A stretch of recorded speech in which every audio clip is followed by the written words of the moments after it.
Hello, Gemini Collective. Ako po si James from James Tarot PH. Ito po ang inyong bonus reading para po sa Enero Manifestation Forecast.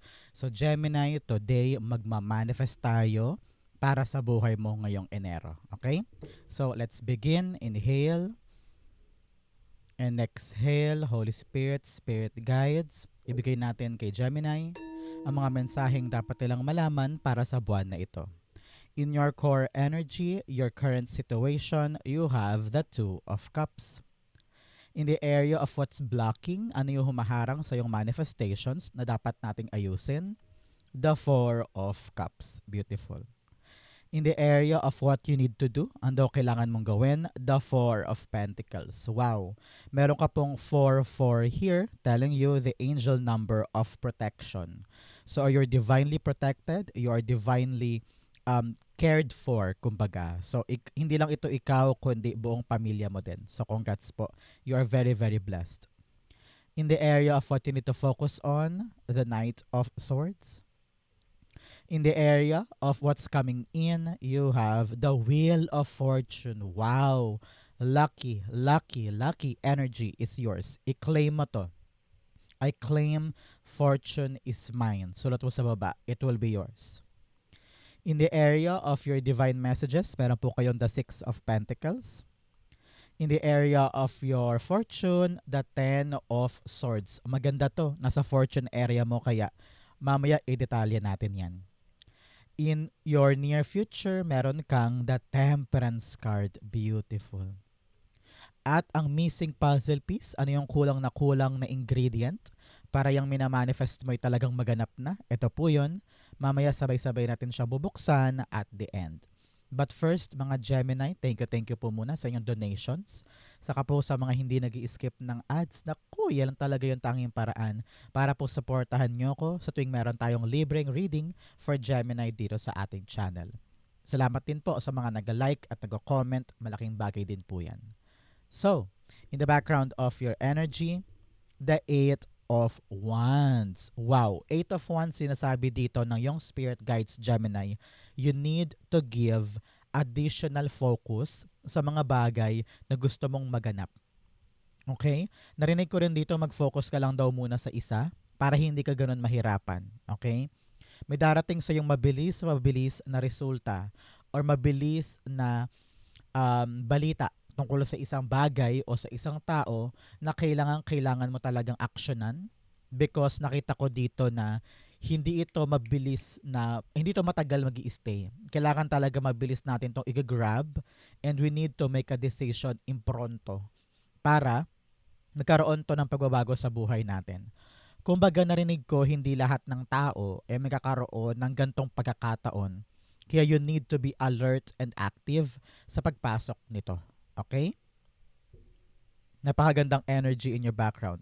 Some of you are gonna travel. Baka meron kang maliit na travel ngayon.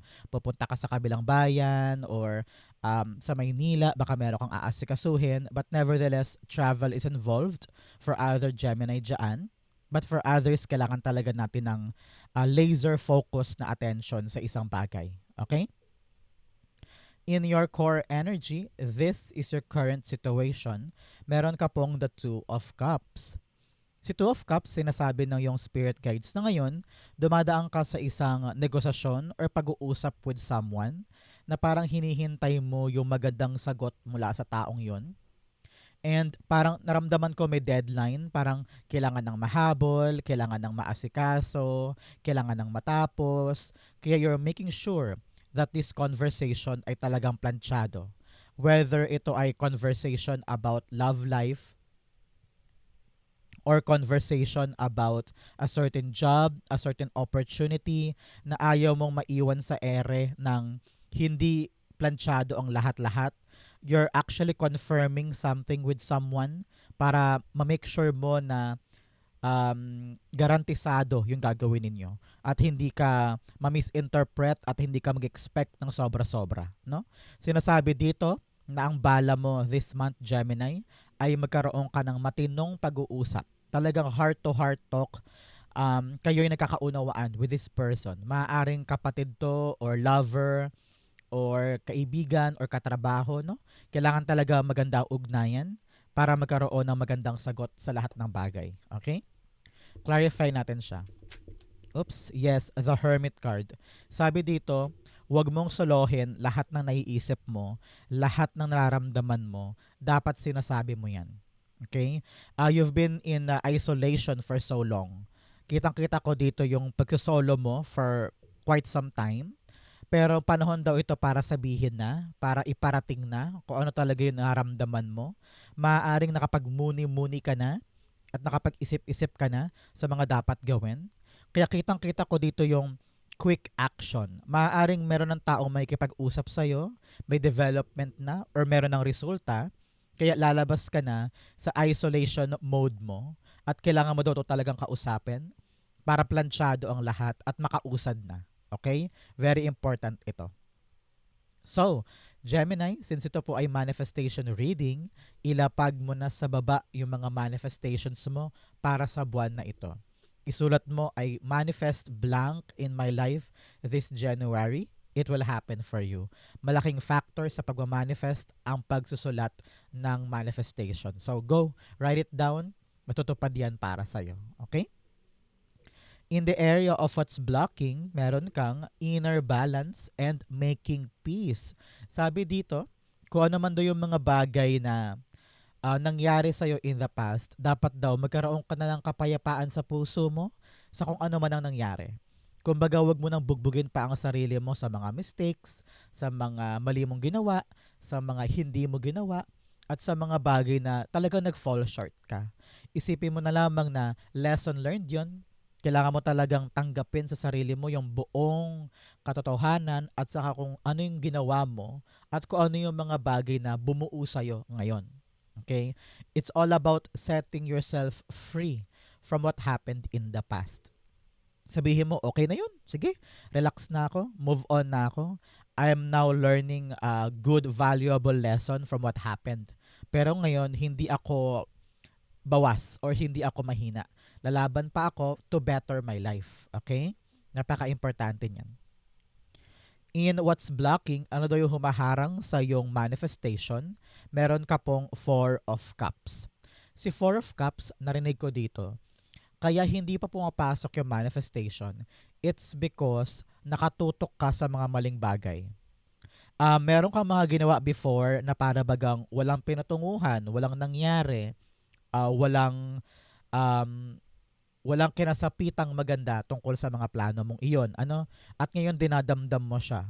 Sabi ng yung spirit guides, nawawalan ka ng amor sa mga bagay na meron ka. Na supposedly, dapat ay grateful ka, thankful ka. Habang hinihintay natin tong bagong blessing na kaloob sa atin ni God, dapat daw Gemini, you learn to appreciate what you have. So ngayon, tumingin ka sa paligid mo, alin ba dyan ang binigay sa iyo ni God na dati ay hiniling mo lang pero ngayon meron ka na? So kapag nakita mo yan at napatunayan mo na, ay oo nga no, God gives me things na talagang pinagdasal ko noon. So ano ang karapatan kong questionin siya sa mga hinihiling ko pa? Kasi alam mo, na ibibigay din to at the right time. So while you're waiting here at talaga namang super dismayado ka na sa mga pinagdarasal mo, matuto ka daw maging appreciative, maging thankful, maging grateful sa mga meron ka. Kasi ang pusong grateful ay magnet for more blessing. Okay? Naintindihan mo ba yon? Pag grateful ka sa maraming bagay, magnet yan for more and more and more blessings. Okay? The Four of Cups being clarified by the Ten of Cups. Yes, look at your family. Look at the relationships na meron ka. Yung mga pag-ibig sa paligid mo na meron ka. Yung mga taong pinapahalagahan mo. Yung mga taong rason kung bakit ka lumalaban sa buhay. Sabi dito, learn to bond with your family while you're waiting for the blessing na hinihintay mo. Appreciate what you have. Have fun, go out, mag-bonding time kayo para hindi mo daw maramdaman tong mga bagay na sobrang frustrated ka na or sobrang dismayado ka. Kailangan daw i-channel mo yung kaligayahan sa puso mo without dealing too much sa mga bagay na hinihintay mo. Ang mga relasyon sa paligid pahalagahan more than anything. Okay? In the area of what you need to do, you have the Four of Pentacles. Si Four of Pentacles, sinasabi sa'yo na yung Spirit Guides Gemini na learn to let loose naman daw. Magsaya ka naman. Alam daw niya kung gaano ka nagsisipag at pinapahalagahan mo yung mga bagay na importante sa'yo. Pero at some point, para nakakaranas ka na ng burnout or kalungkutan o parang pagod ka na kasi hindi mo daw binabalanse.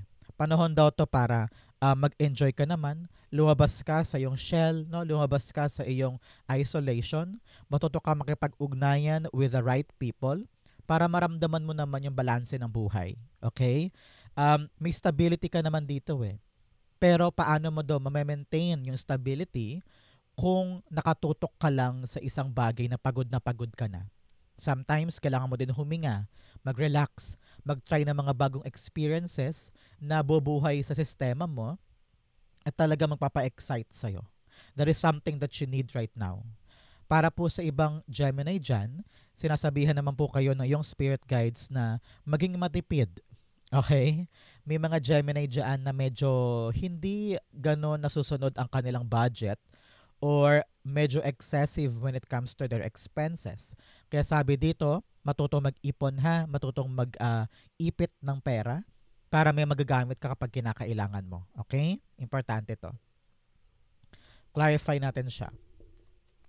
Four of Pentacles rather, is being clarified by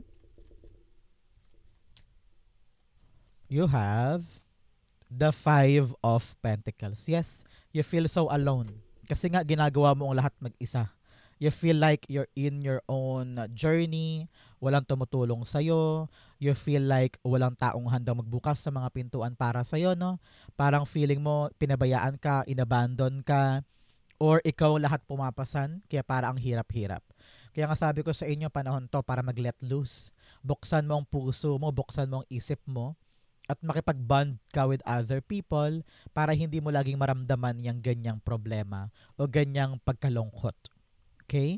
Masyado ka nakahalokip-kip, masyado mo niyayakap yung mga bagay na importante at takot kang gumalaw. Kasi pag gumagalaw ka, iniisip mo, ay baka mag-fail, ay baka masira, ay baka masayang. Pero, sabi dito, kung papabayaan mo ang sarili mo na mag-enjoy man lang, hindi mo mararamdaman yung struggle. Hindi mo mararamdaman na mag-isa ka or solo ka lang sa ginagawa mong yan because you're enjoying what you're doing. Very important yan this time. Okay? In the area of what you need to focus on, meron po kayong the Knight of Swords.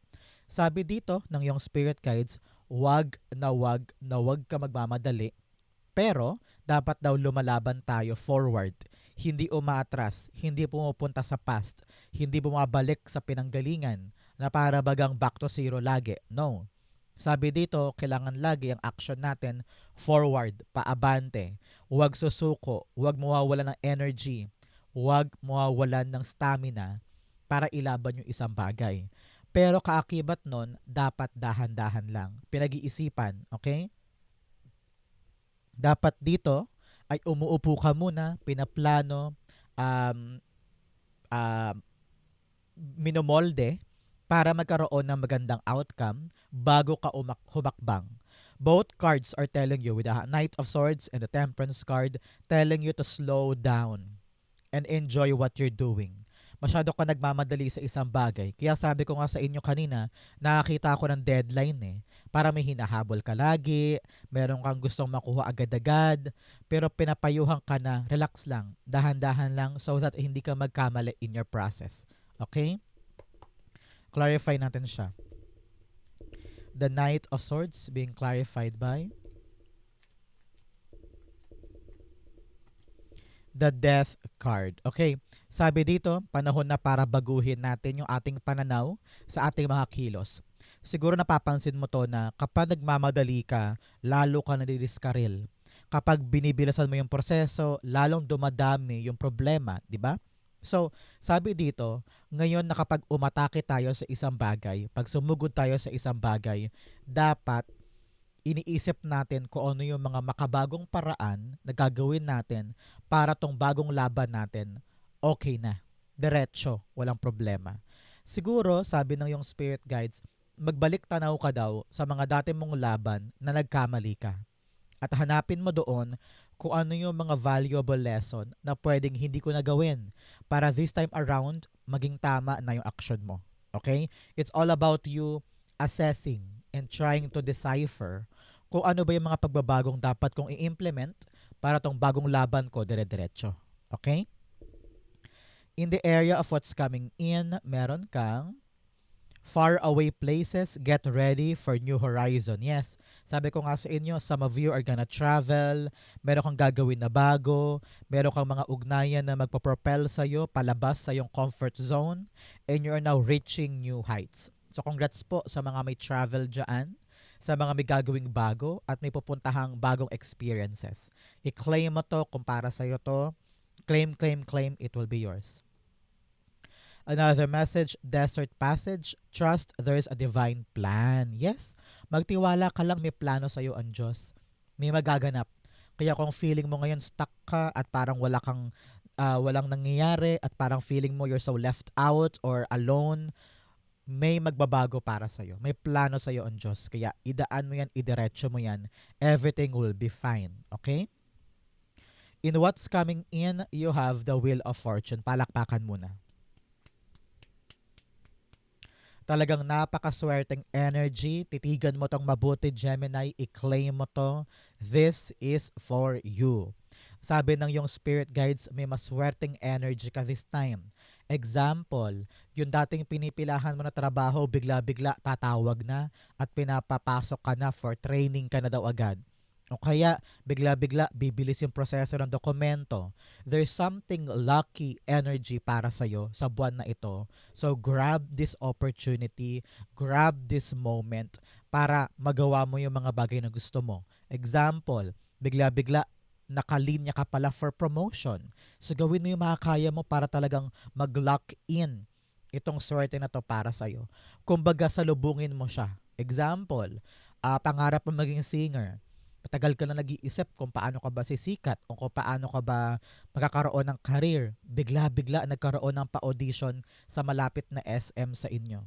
Anong gagawin na Gemini? Mag-audition ka because you have the lucky energy. Parang ganon. So, whatever opportunity comes in, grab it, take it because luck is on your side. Okay? Napakaganda niyan. Clarify natin siya. The Wheel of Fortune is being clarified by the Seven of Swords. Yes. Sabi dito, tama na yung kakaiwas mo. Tama na yung kakatakbo mo at kakatago mo sa mga bagay na dapat ay pilit mong hinaharap dahil yan talaga yung mga bagay na babago sa buhay mo. Sabi dito, bagong strategy, bagong paraan ang magpapaikot sa kapalaran. Meron kang ginagawa sa buhay mo na paulit-ulit lang ang outcome. It's because you're so comfortable in your comfort zone na ayaw mo nang gumawa ng mga pagbabago because you're so afraid of change. Sabi dito, yakapin mo ang pagbabago, mag-apply ka ng mga bagong strategy para makasabay ka sa pagbabago ng buhay mo at para magawa mo siya ng tama. Okay? It's all about you getting flexible, malleable. Ikaw yung uri ng tao na gagawa ng diskarte para umayon sa'yo ang kapalaran. Okay? Very, very, kailangan mong isipin this time in order for you to really change your life for the better. Okay? I-claim mo to para sa'yo yan. In your divine messages, meron kang a new romantic cycle begins. Yes, para po sa mga single dyan in isolation, talaga naman may bagong pag-ibig na darating. Pero po para sa iba na hindi naman romance ang hinahanap, kita-kita ko talaga dito na out of all your loneliness, may darating na magandang balita na kailangan mo talagang kapitan because eto na yung chance mo. Okay? Another message, a fiery climax approaches.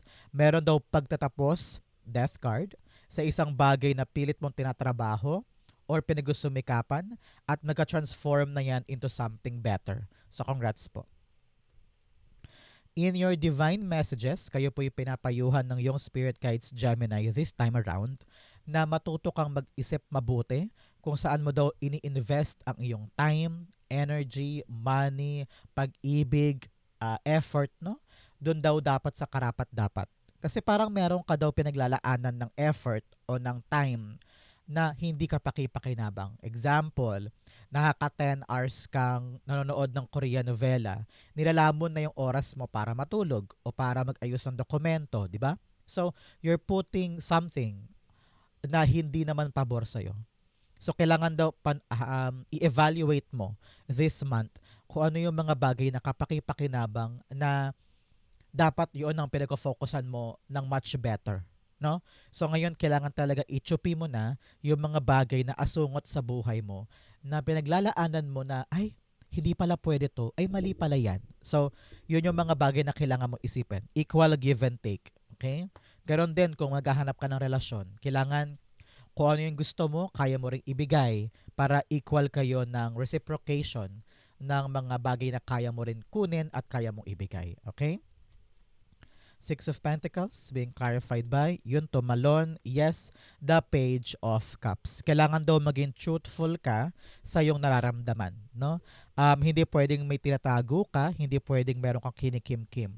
Whatever you're feeling about this transaction or this communication or this relationship, dapat pinapakita mo yung totoong nararamdaman mo para magets mo yung mga bagay na gusto mo. Ganon din, halimbawa sa trabaho, sa negosyo, whatever you want to have, dapat ready ka to do something para makuha yon. Kailangan equal bigayan to. Hindi pwedeng ikaw lang ang nagbibigay, dapat sila din. Hindi pwedeng sila lang nagbibigay at kubra ka lang ng kubra. No, equal ito. Kaya importante, ramdam na ramdam mo kung ano talaga yung nais mo para yun ang hahabulin mo sa mga bagay na napakamaraming mahugulo dyan. Okay? Very insightful ito. Tandaan mong mabuti. Kung may balak kang makuha, dapat alam mo rin kung ano yung kaya mo ibigay. Okay? In your fortune, bigyan kita ng apat na cards for fortune. You have sunrise, new creative ideas, new venture, a fresh start. Wow, i-claim mo to. Meron ka daw bagong start moving forward. Congrats po.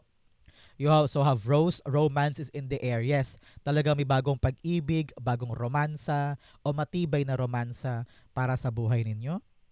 You also have fair man, lalaki daw po na mistiso o maputi or puti ang buhok. Meron daw po concern sa kanya, kausapin mo. You also have hills, obstacles to overcome. Yes, meron ka daw dapat lagpasan ng isang obstacle. Kayang-kaya mo yan, basta mag-isip ka lang ng bagong strategy. Iikot ang kapalaran pabor sa'yo. Okay? In your fortune, meron kang the 10 of swords. Napakaswerte mo this time. Kasi kung nanggaling ka daw sa pagkabagsak, sa pagkalugi or failure, asahan mo daw may pag-asa pa, babangon ka. Tingnan mo naman, sa image niya, pabuka pa lang yung araw. Pero dito, binigyan ka kaagad ng araw, sunrise. So, ibig sabihin, sisibol na ang bagong umaga para sa'yo. May pag-asa ka pa, may magagawa ka pa. Kaya, don't lose hope. Ito na yung simula ng pagbangon mo. Kung nanggaling ka sa isang painful experience, talagang babawi ka na ngayon. And don't dwell in negativity. Pilitin mo ang sarili mong bumangon para magkaroon ka talaga ng magandang pagbabago para sa'yo. Okay? Clarify natin. 10 of Swords being clarified by the King of Wands. Yes, maging matapang ka daw, no? Yung katapangan mo at vision of the future that you want to create, it will make a difference. Yun daw magpapabangon sa'yo. Kahit na gaano karaming tao sa paligid mo ang mag-offer ng tulong o mag-offer ng opportunity, pero kung ikaw mismo wala kang power o wala kang lakas ng loob na bumangon dyan, sayang lahat ng offer nila. Kaya ang kalakasan manggagaling sa'yo. Okay? If you have the ability, the lakas ng loob na lumaban, tapangan ng sarili, ipaglaban mo yung plano mo, makakabangon ka dyan. Okay? Napakaganda for you. In the area of your near future, meron po kayong the Temperance card. Ito talaga nire-require ka, Gemini, ng iyong spirit guides na magpaka humble and also magpaka-pasensyoso pagdating sa mga bagay na inasikaso mo. Dapat daw gawa, molde. Huwag mapagod na ilaan yung effort mo sa mga bagay na binibuild mo. Sa mga view, nagpapatapos ng bahay, inaasikaso ang ipon, nagbabayad ng utang. So everyday, kailangan mo talaga tong asikasuhin. Huwag kang mapagod, huwag kang mawala ng amor, huwag kang mawala ng pasensya. Kasi kinakailangan yung mahabang-mahabang pasensya mo at laser focus para magawa ito. So, yung product na lalabas mula dito ay nanggaling sa yung hard work and dedication. Okay? Kaya habaan mo ang iyong PC, matuto kang talagang paglaanan ng tamang proseso, no shortcut, no? No no rush decisions. Dapat daanan mo lang in gradual pace yung mga bagay-bagay. Temperance card, the Four of Swords. Yes, sooner or later mapapanatag ka din. Ramdam ko dito yung parang, hay salamat, tatapos din. Hay salamat, nakuha ko din. So, para po sa karamihan sa Gemini dyan, kung ano daw po yung inaasikaso mo, mapapanatag ka na. Kasi nakita ko bigla, darating na yung outcome nito. Kaya ngayon, habang nag-uusap tayo, sipagan mo pa, gawin mo, imolde mo ng imolde ng imolde. Kasi darating ka rin sa moment na everything will be fine, pabor sa yung outcome, makakahinga ka rin ng maluwag. Okay? Very good ito para sa'yo. Ang missing puzzle piece, ano yung kulang na kulang sa buhay ni Gemini this time para maganap na yung manifestation? The Six of Swords. Wow! Six of Swords all about you moving forward. Meron kayo sa inyo talagang nakatali pa sa past heartbreak, past mistakes, parang hindi ka makabangon, parang dinadamdam mo masyado yung pain. Pero sabi dito, may panahon ka pa para bumangon, may chance ka pa para makabawi sa buhay, kaya tapangan mo. Kaya kung kinakailangan daw sa yung umalis ka or lumayo ka sa mga bagay or tao na nagpapahirap sa'yo, go push. Kasi kapag pinili mo daw ang sarili mo at nag-move forward ka, doon magsimulang gumaan ang pakiramdam mo, lilinis ang aura mo, lilinis ang paligid, at saka mo ma-attract yung talagang manifestation mo. Sabi dito, umiwas ka sa mga gulo-gulo, umiwas ka sa mga away-away or conflict. Lagi mong piliin ang sarili mo away from negativity para makapag-focus ka sa karapat-dapat. Meron sa inyo ayaw gumalaw, panahon to at sign to na move na tayo to the calmer shores. And let's fight for our dreams kung saan talaga kailangan natin maging matapang at sumulong. Okay? The Six of Swords being clarified by the Six of Swords. Wow. Six is here telling you talaga na mag-reflect ka daw sa past. Tumingin ka sa past para malaman mo kung gaano ka nakalayo na nakarating sa ginagawa mo or ano yung mga bagay na dapat mong baguhin, dapat mong ayusin sa sarili mo para makaandar ka na. Sinasabihan ka ng yung spirit guides 2 beses na, huy, larga na, huy, move na, huy, bitawan na yan, parang ganyan. Clarify pa natin siya to give you full context, okay? Six of Swords, pa-clarify ulit, Holy Spirit, Spirit Guides. The Three of Cups. Yes, nakita ko dito, may mga samahan ka or meron ka mga grupo or certain community or certain circle na dapat mo na daw iwanan kasi nakita ko dito sila yung rason kung bakit ka nahihirapan, kung bakit may conflict, may away, may gulo. I'm hearing nasa maling friend groups ka o nasa maling samahan ka. Learn to detach yourself from these people kasi hindi sila nakakatulong sa'yo. Parang puro party, puro saya lang, pero pag in time of need, wala sila. Like kang malungkot at nag-iisa. So make sure na binibigay mo sa karapat-dapat yung friendship na yan, yung pag-ibig na yan, yung samahan na yan, no? Make sure na kinikilala mo yung mga karapat-dapat na taong dapat mong samahan. Okay? Very good paalala to para sa'yo. Okay, Gemini, ito po ang inyong January manifestation reading. After watching this video, magaganap na ang manifestations mo. Palakpakan naman. So, thank you Holy Spirit, Spirit Guides, for the clarity and messages para sa mga mahal kong Gemini. Saan po kayo nakaresonate, comment po kayo sa baba, babasahin ko po yan. Thank you again for watching hanggang dulo, Gemini. I love you. This has been James for James Tarot PH. God bless everybody.